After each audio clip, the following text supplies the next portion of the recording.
পেহেলগাঁওয়ে 26 জন ভারতীয়ের প্রাণ নিয়েছিল জঙ্গিরা।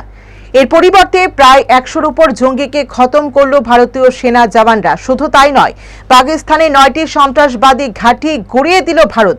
পাল্টা পাকিস্তান আবার ভারতে হামলা চালালে তারও সমুচিত জবাব দেয় ভারতীয় সেনা জওয়ানরা।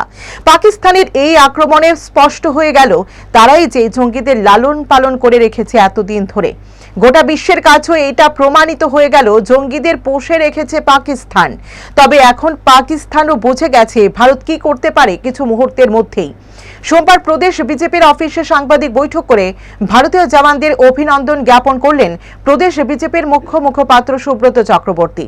একই সঙ্গে তিনি গোটা রাজ্যবাসীর তরফে প্রধানমন্ত্রী সহ দেশের স্বরাষ্ট্রমন্ত্রী এবং বিভিন্ন সেনা আধিকারিকদের কুর্নিশ জানালেন।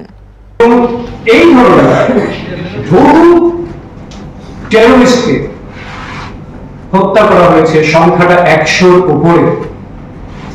এইটা ছিল ভারতের অপারেশন সিন্দুর। ওরা 26 জনকে মেরেছে, তাদের 9টি আস্তানা সম্পূর্ণরূপে গুড়িয়ে দেয়া এবং সেই সঙ্গে তাদের 100-র উপর উগ্রপন্থীকে মৃত্যুর কূলে পৌঁছে দেয়া। এবং এইটা যখন ভারত করছিল ভারতের জাস্টিসের জন্য, যে পেহেলগাঁওয়ের ঘটনা তার বিরুদ্ধে ন্যায় অর্জনের লক্ষ্যে, তখন পাকিস্তান উগ্রপন্থীদের হয়ে ভারতের উপর প্রত্যাঘাত শুরু করে। ভারত পাক সংঘর্ষ বিরতির পর অবশেষে শান্তি ফিরেছে সীমান্তে।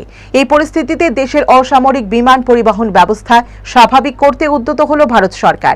দুই দেশের উত্তেজনার জেরে দেশের যে 32টি বিমানবন্দর অস্থায়ীভাবে বন্ধের নির্দেশ দিয়েছিল কেন্দ্র, সোমবার নতুন করে তা চালু করা হয়েছে।